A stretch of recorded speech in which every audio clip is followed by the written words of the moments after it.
ಒಂದ್ ಮಾತು ನೆನ್ಪಿಟ್ಕೊಳ್ಳಿ, ಇನ್ಮೇಲಿಂದ ಆ ಟೆರಿಟರಿ ನಂದು, ಈ ಟೆರಿಟರಿ ನಂದು ಅನ್ನೋದನ್ನ ಬಿಟ್ಬಿಡಿ.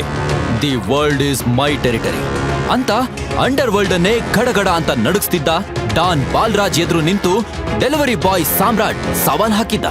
ಅಷ್ಟಕ್ಕೂ ಈ ಬಡವ ಸಾಮ್ರಾಟ್ ಯಾರು? ಅಂಡರ್ ವರ್ಲ್ಡ್ ಡಾನ್ನೇ ಭಯ ಪಡಿಸೋ ಹಾಗೆ ಒಬ್ಬ ಸಾಮಾನ್ಯ ಡೆಲಿವರಿ ಬಾಯ್ ಹೇಗೆ ಆವಾಜ್ ಹಾಕ್ದ? ತಿಳ್ಕೊಳ್ಳೋದಕ್ಕೆ ಪೂರ್ತಿ ಕಥೆ ಕೇಳಿ. ಸಾಮ್ರಾಟ್ ಬಾಂಬೆಯಲ್ಲಿ ಹುಟ್ಟಿ ಸಣ್ಣ ವಯಸ್ಸಲ್ಲೇ ತನ್ನ ತಂದೆ ತಾಯಿಯನ್ನ ಕಳ್ಕೊಂಡು ಬೆಂಗಳೂರಲ್ಲಿ ಫುಡ್ ಡೆಲಿವರಿ ಬಾಯ್ ಆಗಿ ಕೆಲಸ ಮಾಡ್ತಿದ್ದ. ಒಂದು ದಿನ 5 ಸ್ಟಾರ್ ಹೋಟೆಲ್ಗೆ ಡೆಲಿವರಿಗೊಂದು ಹೋದ ಸಾಮ್ರಾಟ್ ತಲೆಗೆ ಯಾರೋ ಹೊಡೆದು ಅವನು ಮೂರ್ಛೆ ತಪ್ಪಿ ಬಿದ್ಬಿಟ್ಟ. ಸಡನ್ ಆಗಿ ಕಣ್ತೆರೆದು ನೋಡಿದಾಗ ಸಾನ್ಯಾ ಹೋಟೆಲ್ ರೂಮ್ ಅಲ್ಲಿ ಅರೆಬರೆ ಬಟ್ಟೆ ಹಾಕೊಂಡು ಇಬ್ರು ಇದ್ದಾಗ ಅಲ್ಲಿಗೆ ಬಂದ ಸಾನ್ಯಾ ತಾತ ಶ್ರೀಕಂಠದತ್ತ ಈ ಪ್ರಾಬ್ಲಮ್ ಊರಿಗೆ ತಿಳಿಯೋದ್ ಬೇಡ ಅಂತ ಸಾಮ್ರಾಟ್ ಮತ್ತು ಸಾನ್ಯಾ ಮದುವೆ ಮಾಡಿಸಿದ್ರು.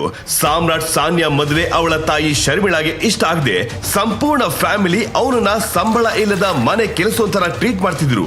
ಬಟ್ಟೆ ವಾಶ್ ಮಾಡೋದ್ರಿಂದ ಹಿಡಿದು ಸಾನ್ಯಾ ಡ್ರೈವರ್ ಆಗಿನೂ ಎಲ್ಲ ಕೆಲಸವನ್ನು ಮಾಡ್ತಿದ್ದ. ಇದರ ಮಧ್ಯೆ ಟೈಮ್ ಸಿಕ್ಕಾಗ ಡೆಲಿವರಿ ಬಾಯ್ ಕೆಲಸ ಕೂಡ ಮಾಡ್ತಿದ್ದ. ಮತ್ತೊಂದ್ ಕಡೆ ಫ್ಯಾಮಿಲಿ ಬಿಸ್ನೆಸ್ ನಲ್ಲಾದ ಲಾಸ್ ಸರಿ ಮಾಡೋಕೆ ಬಿಸ್ನೆಸ್ ಲೋನ್ಗಾಗಿ ಸಾನ್ಯಾ ಬ್ಯಾಂಕ್ ಅಲಿತಿದ್ಲು. ಒಂದು ದಿನ ಡೆಲಿವರಿ ಡ್ರೆಸ್ ಹಾಕೊಂಡು ಸಾಮ್ರಾಟ್ ಸಾನ್ಯಾಳನ್ನ ಪಿಕ್ ಮಾಡೋಕೆ ಹೋಟೆಲ್ಗೆ ಹೋದಾಗ ಅಲ್ಲೊಬ್ಬ ರಿಚ್ ಹುಡುಗ ಸಾನ್ಯಾ ಕಾಲೆಳೆಯುವುದನ್ನ ನೋಡಿ ಶಾಕ್ ಆದ. ಸಾನ್ಯಾ, ಏನಾಯ್ತು? Any problem? ಹಲೋ ಮಿಸ್ಟರ್, ಇವಳು ನನ್ನ ವೈಫ್. ಸೀನ್ ಕ್ರಿಯೇಟ್ ಮಾಡದೆ ಹೋಗ್ತೀರಾ?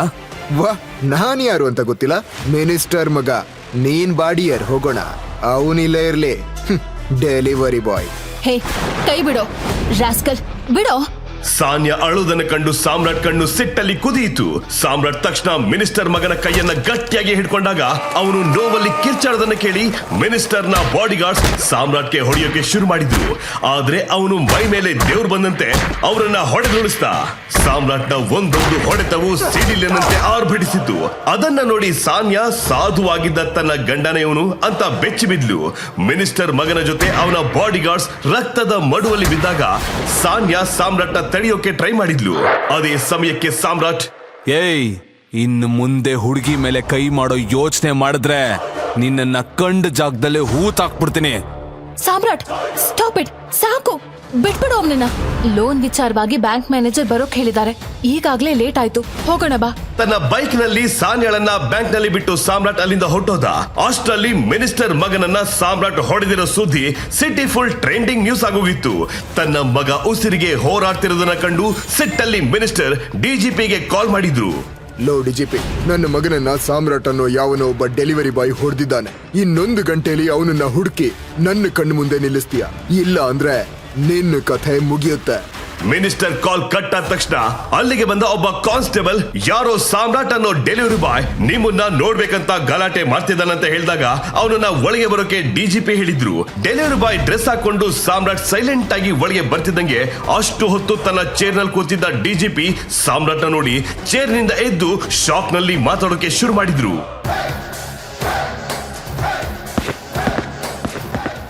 ನಿಮ್ಮನ್ನ ಎಲ್ಲೋ ನೋಡಿದ್ದೀನಿ. ನೀವು ಇದಕ್ಕಿಂತ ಮೊದಲು ಬಾಂಬೆಲಿದ್ರಾ? ನಾನಲ್ಲ ಸರ್, ನನ್ನ ತಂದೆ ಅಲ್ಲಿ ಕೆಲಸ ಮಾಡ್ತಿದ್ರು ಅಂತ ಕೇಳ್ಪಟ್ಟಿದ್ದೆ.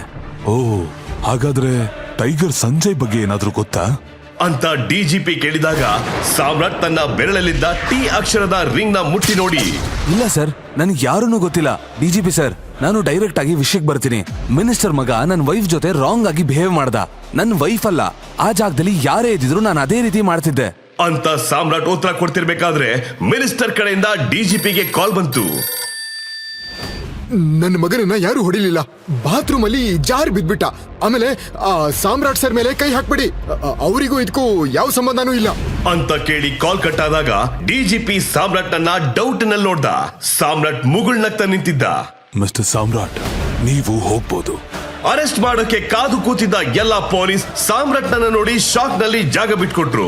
ತಕ್ಷಣ ಡಿಜಿಪಿ ಮುಂಬೈ ಕಮಿಷನರ್ ಆಫೀಸ್ಗೆ ಕಾಲ್ ಮಾಡಿ ಆ ಟೈಗರ್ ಸಂಜಯ್ ಫೈಲ್ ನ ಬೇಗ ಕಳಿಸೋಕೆ ಹೇಳಿ. ಅಲ್ಲಿಂದ ಸಾಮ್ರಾಟ್ ಸಾನ್ಯಾಳನ್ನ ಪಿಕ್ ಮಾಡೋಕೆ ಬ್ಯಾಂಕ್ಗೆ ಬಂದ. ಆದ್ರೆ ಅಲ್ಲಿ ಅವಳ ಕಣ್ಣು ಹತ್ತು ಕೆಂಪಾಗಿತ್ತು. ಏನೋ ತಪ್ಪಾಗಿದೆ ಅಂತ ತಿಳ್ಕೊಂಡ ಸಾಮ್ರಾಟ್, ಸಾನ್ಯಾ, ಏನಾಯ್ತು? ಲೋನ್ ಸಿಕ್ತಾ? ಕಣ್ಣೀರ್ ಯಾಕಾಗ್ತಿದ್ಯಾ? ಏನಾಯ್ತು? ಕೇಳ್ತಿದ್ದೀನಲ್ವಾ? ಏನ್ ಸುಮ್ನೆ ಏನಾಯ್ತು ಅಂತ ಕೇಳ್ತೀಯಾ? ನನ್ಗೆ ಲೋನ್ ಸಿಗಲ್ಲ ಅಂತ ಹೇಳಿದ್ರು. ನನ್ ಕಂಪನಿ ಇಟ್ಕೊಂಡು ಲೋನ್ ಕೊಡೋಕಾಗಲ್ವಂತೆ. ಬೇಕಾದ್ರೆ ನನ್ನನ್ನ ಇಟ್ಕೊಂಡು ಲೋನ್ ಕೊಡ್ಬೋದು ಅಂತ ಹೇಳ್ದ ಆ ರಾಸ್ಕಲ್. ಹೇಳು, ನಾನೇನ್ ಮಾಡ್ಲಿ?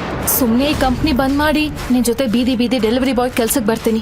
ಎಲ್ಲ ನನ್ ಹಣೆ ಬರಹ. ನನ್ ಸ್ಟೇಟಸ್ಗೆ ತಕ್ಕೊಂಡ್ ಜೊತೆ ಮದ್ವೆ ಆಗ್ದೆ ಯಾವಾಗ ನಿನ್ ಮುಂದೆ ಕುತ್ಕೆ ಓಡಿದ್ನೋ ಅವತ್ತೇ ನನ್ ಜೀವನ ಹಾಳಾಗೋಯ್ತು. I feel like a complete loser ನಾವ್ ಅಂತ ಸಾನ್ಯಾ ಅಳ್ತಾ ಹೇಳಿದ್ದು ಸಾಮ್ರಾಟ್ ಸಿಟ್ಟನ್ನ ಉತ್ತುಂಗಕ್ಕೆ ಏರಿಸ್ತು. ಅವನ ನರಗಳು ಟೈಟ್ ಆಗ್ತಿದ್ರೆ ಅವನು ಸಾನ್ಯಾಳನ್ನ ಕರ್ಕೊಂಡು ಮ್ಯಾನೇಜರ್ ರೂಮ್ಗೆ ಹೋದ. ಅಲ್ಲಿ ಮ್ಯಾನೇಜರ್ ಅಹಂಕಾರದಲ್ಲಿ ಕೂತ್ಕೊಂಡು, ಡೆಲಿವರಿ ಬಾಯ್ನೆಲ್ಲ ಯಾರು ಒಳಗ್ ಬಿಟ್ಟಿರೋದು? ಸರ್, ನಾನು ಸಾನಿಯಾ ಹಸ್ಬೆಂಡ್. ಓ, ಈ ಹುಡ್ಗಿನ ಏನ್ ಬೆದರಿಕೆ ಹಾಕೋಕೆ ಕರ್ಕೊಂಡ್ ಬಂದ್ಯಾ? ಅಂತ ಹೇಳಿ ಬೆಲ್ ಪ್ರೆಸ್ ಮಾಡಿದ ಕೂಡ್ಲೆ ಬ್ಯಾಂಕ್ ಸೆಕ್ಯೂರಿಟಿ ಗಾರ್ಡ್ಸ್ ಒಳಗ್ ಬಂದು ಸಾಮ್ರಾಟ್ನ ಹಿಡಿದು ಹೊರಗೆ ಹಾಕೋಕೆ ನೋಡಿದ್ರು.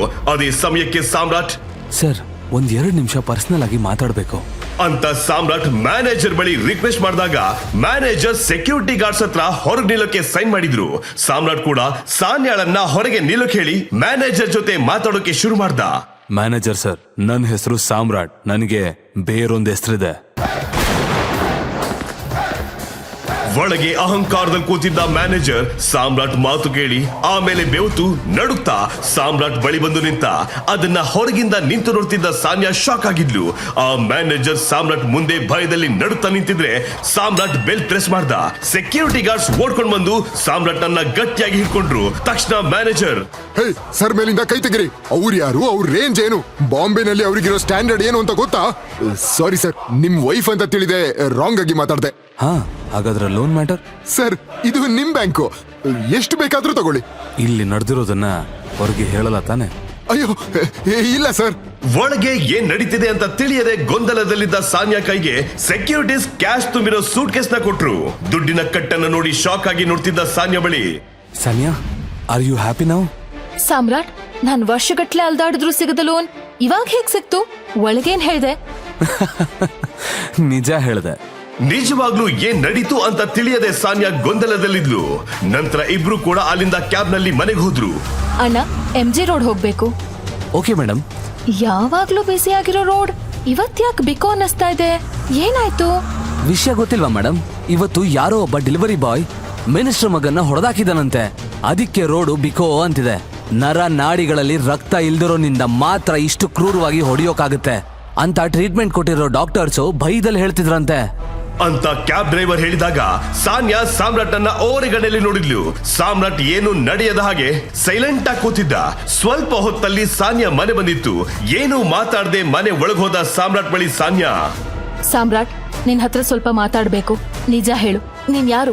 ಬೆಳಗ್ಗೆ ನೀನ್ ಹೊಡೆದಿರೋ ಮಿನಿಸ್ಟರ್ ಮಗ ಹಾಗೂ ಅವ್ನ್ ಜನ ಹಾಸ್ಪಿಟಲ್ ನಲ್ಲಿ ಸಾವು ಬದುಕಿನ ಮಧ್ಯೆ ಹೋರಾಡ್ತಿದ್ದಾರೆ. ಮಿನಿಸ್ಟರ್ಸ್, ಪೊಲೀಸ್ ಎಲ್ರು ನಿನ್ ಮೇಲೆ ಆಕ್ಷನ್ ತೆಗಿಯೋಕೆ ಭಯ ಪಡ್ತಿದ್ದಾರೆ. ಲೋನ್ ಕೊಡಲ್ಲ ಅಂತ ಹೇಳ್ದ ಆ ಬ್ಯಾಂಕ್ ಮ್ಯಾನೇಜರ್ ನೀನ್ ಮಾತಾಡಿದ ಮೇಲೆ ಕಾಲಿಗೆ ಬಿದ್ದು ದುಡ್ಡು ಕೊಡ್ತೀನಿ ಅಂತ ಹೇಳ್ತಿದ್ದಾನೆ. ನೀನ್ ಯಾರು? ಮುಂಬೈನಲ್ಲಿ ಏನ್ ಮಾಡ್ತಿದ್ದೆ ಅಂತ ಸಾನ್ಯಾ ಪ್ರಶ್ನೆಗಳ ಸುರಿಮಳೆ ಹಾಕ್ತಿದ್ರೆ ಸಾಮ್ರಾಟ್ ಉತ್ತರ ಕೊಡದೆ ಒಳಗೋಗಿ ಡೋರ್ ಕ್ಲೋಸ್ ಮಾಡಿ ತಿರುಗಿ ನಿಂತ. ಸಾನ್ಯಾ ಪ್ರಶ್ನೆಗಳು ಸಾಮ್ರಾಟ್ ಕಿವಿಯಲ್ಲಿ ಗುಯ್ಗುಡ್ತಿದ್ರೆ ಅವನ ಕಣ್ಣಲ್ಲಿ ಅವನ ಪಾಸ್ಟ್ ಮೆಮೊರೀಸ್ ಫ್ಲಾಶ್ ಆದ್ವು. ಹೇಳಿ, ಯಾರ್ ನೀವು? ನಿಜವಾಗ್ಲೂ ನಾನು ಯಾರು? ಬಾಂಬೆಲಿ ನನಗೇನಾಗಿತ್ತು? ನನಗೂ ದಿ ಗ್ರೇಟ್ ಟೈಗರ್ ಸಂಜಯ್ಗೂ ಇರೋ ನಂಟೇನೋ? ಇಷ್ಟು ಟೈಮ್ ನಾನು ಬಚ್ಚಿಟ್ಟ ರಹಸ್ಯ ಹೊರಗೆ ಬಂದ್ರೆ ನನ್ನ ವೈಫ್ ಸಾನ್ಯಾ ಮಾತ್ರ ಅಲ್ಲ, ನೀವು ಕೂಡ ಬೆಚ್ಚ ಬೀಳ್ತೀರಾ. ಅದನ್ನ ತಿಳ್ಕೋಬೇಕಾದ್ರೆ ಪಾಕೆಟ್ FM ಆಪ್ ಡೌನ್ಲೋಡ್ ಮಾಡಿ ಕೇಳಿ ಟೈಗರ್ ರಿಟರ್ನ್ಸ್.